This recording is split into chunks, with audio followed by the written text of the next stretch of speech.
একেবারেই গুরুত্বপূর্ণ একটা জিনিস নিয়ে তোমাদের সাথে আলোচনা করব, যেটা তো অনেকেরই সমস্যা থাকে। সেটা হচ্ছে ইলেকট্রন বিন্যাস, যোজনী এবং পরিবর্তনশীল যোজনী। এই তিনটা জিনিসকে আমরা আজকের টপিকসে একসাথে কি করব, সমাধান করব। তো সুপ্রিয় শিক্ষার্থী, খেয়াল করো, ইলেকট্রন বিন্যাস কি সেটা অলরেডি আমরা জানি যে ইলেকট্রন বিন্যাস হচ্ছে একটা পরমাণু যতগুলা প্রোটন থাকে নিউক্লিয়াসে, তার বাইরে কতগুলা ইলেকট্রন থাকে, এটা আমরা জানি। রাদারফোর্ড মডেল বা নিলস বোর মডেলের মাধ্যমে আমরা এই ব্যাপারগুলা জানতে পেরেছি, ঠিক আছে। তো দেখো, এই ইলেকট্রনগুলা অরবিটালের মধ্যে কিভাবে থাকে সেটাকেই বলা হচ্ছে ইলেকট্রন বিন্যাস। তাহলে স্যার, ইলেকট্রনগুলা বিভিন্ন শক্তি স্তর এবং উপশক্তি স্তরের মধ্যে কিভাবে থাকে সেটাই হচ্ছে ইলেকট্রন বিন্যাস, আমাদের আজকের টপিকস। তো স্যার খেয়াল করেন, ইলেকট্রন বিন্যাসের যে সূত্রটা আমরা সবসময় টেক্সট বইতে পাই বা আমরা যেভাবে ইলেকট্রন বিন্যাসটাকে করি সেটার নাম হচ্ছে আউফবাউ নীতি, ঠিক আছে স্যার? আউফবাউ নীতি। স্যার, এটি একটি জার্মান শব্দ, আউফবাউ নীতি। এই জার্মান শব্দ আউফবাউ শব্দের অর্থ হচ্ছে বিল্ডিং। এই জার্মান আউফবাউ শব্দের অর্থ হচ্ছে কি sir? Building. What is the meaning of building? Sir, building মানে হচ্ছে, দেখেন, প্রথমে নিম্ন শক্তি স্তর থেকে আস্তে আস্তে উচ্চ শক্তি স্তরে যাবে। দেখেন, আমরা যদি কোনো একটা বিল্ডিং করি, এমন কোনো বিল্ডিং হওয়া কখনো কি সম্ভব যার নিচতলা হয়নি কিন্তু দোতলা, তিনতলা, চারতলা, মানে নিচতলায় কোনো কিছু থাকতে পারবে না, ইভেন পিলার গুলো থাকতে পারবে না, মানে দোতলা থেকে ভাসতেছে, এরকম কখনো সম্ভব না। আবার এমন কোনো বিল্ডিং কি সম্ভব যে ধরো 1, 2, 3 তলা পর্যন্ত হইলো, 4 তলা গ্যাপ, তারপরে 5, 6 তলায় আর আবার ভাসতেছে? এমনও সম্ভব না। তার মানে বিল্ডিংটা হচ্ছে আস্তে আস্তে নিচ থেকে উপরের দিকে উঠবে, ঠিক আছে। সিমিলারলি এই আউফবাউ শব্দের অর্থ হচ্ছে বিল্ডিং, ঠিক আছে, জার্মান শব্দ। অর্থ হচ্ছে প্রথমে নিম্ন শক্তি স্তরে যাবে, তারপর আস্তে আস্তে কি উচ্চ শক্তি স্তরে যাবে। এখন স্যার, কোনটা নিম্ন শক্তি স্তর, কোনটা উচ্চ শক্তি স্তর, এই ব্যাপারগুলো আমরা কিভাবে বুঝবো? স্যার দেখেন, সেটা বোঝার একটা টেকনিক আছে, একটু পরে আমি ডিসকাস করতেছি। তবে যে কক্ষপথগুলো আছে, ধরেন একটা নিউক্লিয়াসের চারপাশে অনেকগুলো কক্ষপথ, এটাকে স্যার প্রথম কক্ষপথ বললাম, এটাকে দ্বিতীয় কক্ষপথ, তারপরে তৃতীয় কক্ষপথ। এভাবে যদি আমি কক্ষপথ দিই অথবা নাম দিই কে শেল, এল শেল, এম শেল, এরপরে হবে এন শেল, তো কোন কক্ষপথে কয়টা উপশক্তি স্তর আছে সেটা আমাকে জানতে হবে, ঠিক আছে। তো উপশক্তি স্তরগুলো কি কি স্যার? উপশক্তি স্তরগুলো হচ্ছে এস, পি, ডি, এফ। কি কি আমি আবার বলি স্যার? এস একটা উপশক্তি স্তর, পি একটা উপশক্তি স্তর, ডি একটা উপশক্তি স্তর, এফ একটা উপশক্তি স্তর। এস উপশক্তি স্তরে সর্বোচ্চ ম্যাক্সিমাম ইলেকট্রন থাকতে পারে 2টা, পি শক্তি স্তরে থাকতে পারে 6টা, ডি শক্তি স্তরে থাকতে পারে 10টা, এফ শক্তি স্তরে থাকতে পারে 14টা, মানে 4টা 4টা করে বাড়বে প্রথম দিকে। দেখো, 2 এর পরে 4 যোগ করলে 6, 6 এর সাথে আরো 4 যোগ করলে 10, 10 এর সাথে আরো 4 যোগ করলে 14। তো এগুলো হচ্ছে স্যার উপশক্তি স্তর, ঠিক আছে। সর্বোচ্চ এস যেখানে থাকবে একটা উপশক্তি স্তর, সেখানে আমরা ম্যাক্সিমাম 2টা ইলেকট্রন রাখতে পারবো, পি তে ম্যাক্সিমাম 6টা ইলেকট্রন রাখতে পারবো, ডি তে আমরা ম্যাক্সিমাম 10টা ইলেকট্রন রাখতে পারবো এবং এফ এ 14টা ইলেকট্রন রাখতে পারবো, ঠিক আছে।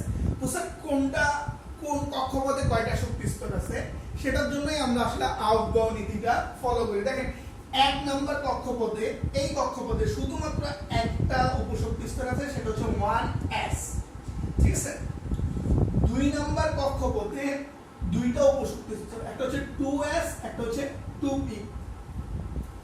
3 নম্বর কক্ষপথে 3s, 3p, 3d, 3টা উপশক্তি স্তর আছে, ঠিক আছে। 4 নম্বরে 4টা আছে, 4s, 4p, 4d, 4f। 5 নম্বরে জি পর্যন্ত আছে, 5s, 5p, 5d, 5f, 5g। 6 নম্বরে অত পর্যন্ত যাওয়ার দরকার নাই আমার, যেহেতু আমরা জানি যে প্রকৃতিতে মাত্র 118টা মৌল পাওয়া যায়। 118টা ইলেকট্রন বিন্যাস করার জন্য আমার 6 এ খুব বেশি দূর যাওয়ার প্রয়োজন নাই। 6f 6d, আমি 7s 7b এই পর্যন্ত মোটামুটি নিলে হচ্ছে, ঠিক আছে।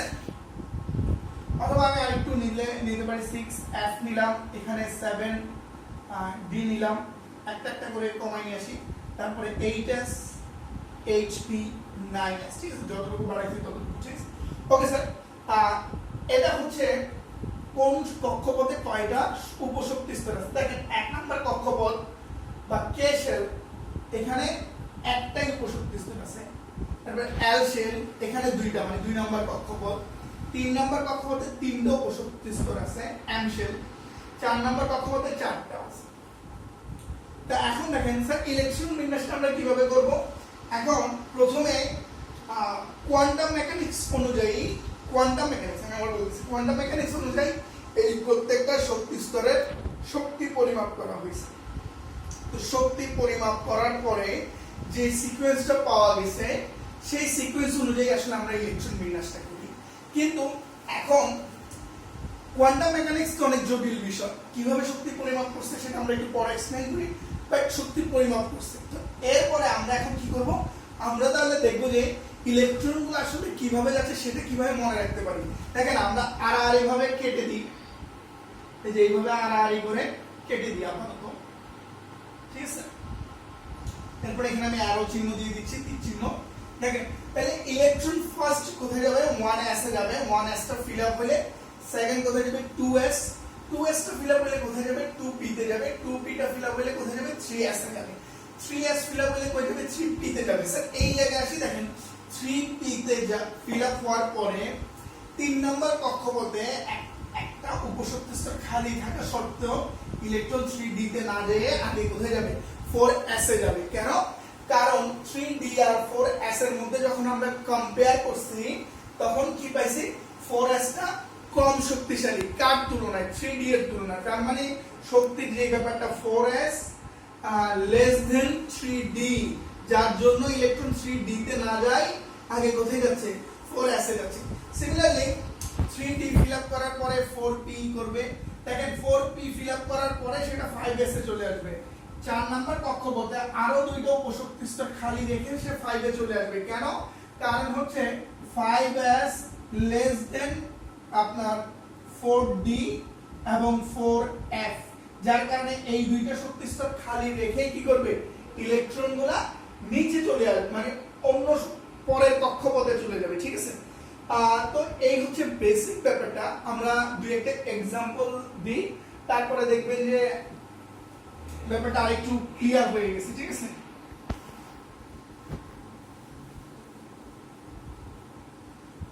স্যার খেয়াল করেন, আমি একটা एग्जांपल দিই। ফার্স্টে ধরেন সোডিয়াম 11, একটা সহজ एग्जांपल।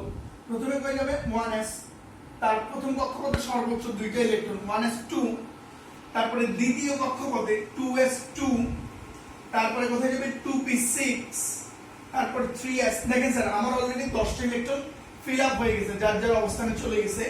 3 নাম্বার কক্ষপথে s3s উপশক্তি স্তরের মধ্যে দুইটা ইলেকট্রন থাকতে পারে, কিন্তু আমার বাকি আছে একটা ইলেকট্রন। তার মানে আমি তো দুইটা বসাইতে পারবো না, তাহলে আমি কয়টা বসাবো, একটাই বসাবো, এই যে 3s1। তো স্যার দেখেন এটা হচ্ছে সোডিয়ামের ইলেকট্রন বিন্যাস। এখন আমি যদি ধরেন আয়রনের ইলেকট্রন বিন্যাস করি, 26 1s2, তারপরে কই যাবে 2s2 2p6 3s2 3p6, কয়টা হলো, দুইটা, চারটা, 10টা, 12টা, 18টা। তারপরে 3p এর পরে স্যার মনে আছে 3d তে না যায় কোথায় যাবে, 4s, তাহলে কয়টা হলো, 20টা। তারপরে যাবে 3d তে, আর বাকি আছে কয়টা স্যার, 6টা ইলেকট্রন, 3d6। স্যার এই হচ্ছে আমার ইলেকট্রন বিন্যাস, বেসিক ইলেকট্রন বিন্যাস, ঠিক আছে। স্যার ব্যাপারটা সবাই, আমি আশা করি আপনারা সবাই ক্লিয়ারলি বুঝতে পারছেন। এখন দেখেন এর বাইরে কিছু ব্যতিক্রম নিয়ম আছে, যেরকম হচ্ছে ক্রোমিয়াম 24 এবং কপার 29, এই দুইটা ইলেকট্রন বিন্যাস একটু ব্যতিক্রম। কেন ব্যতিক্রম? স্যার একটা সূত্র আছে, সেটা হচ্ছে অরবিটাল সমূহ অর্ধপূর্ণ অথবা পরিপূর্ণ অবস্থায় বেশি স্থিতিশীল। অরবিটাল সমূহ অর্ধপূর্ণ অথবা পরিপূর্ণ অবস্থায় বেশি স্থিতিশীল। তো দেখেন s অরবিটালে দুইটা ইলেকট্রন থাকলে এটা পরিপূর্ণ, s অরবিটালে যদি একটা ইলেকট্রন থাকে অর্ধপূর্ণ, তার মানে s1 ও স্থিতিশীল, s2 ও স্থিতিশীল। p অরবিটালে 6টা ইলেকট্রন থাকলে সেটা হচ্ছে কি পরিপূর্ণ, p অরবিটালে 3টা ইলেকট্রন থাকলে এটা হচ্ছে অর্ধপূর্ণ। d অরবিটালে 10টা ইলেকট্রন থাকলে পরিপূর্ণ, 5টা ইলেকট্রন থাকলে অর্ধপূর্ণ। That means p1 p2 p4 p5 এই ধরনের বিন্যাস থেকে p6 এবং p3 হচ্ছে বেশি স্থিতিশীল। কেন?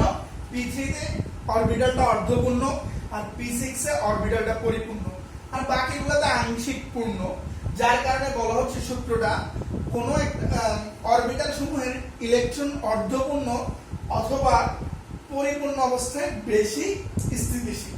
তো এই লজিকটা বিহেভ করে আমি যখন ক্রোমিয়ামের ইলেকট্রন বিন্যাস করব, খেয়াল করেন 1s2 2s2 2p6 3s2 3p6 তারপর হচ্ছে 4s2 3d, দেখেন 10 12 18 20 3d4 নরমালি এরকম হওয়ার কথা ছিল স্বাভাবিকভাবে, যেটা আউটবাউ নীতি অনুসারে বা আউটবাউ রুলস অনুসারে 4s2 3d4 হওয়ার কথা ছিল।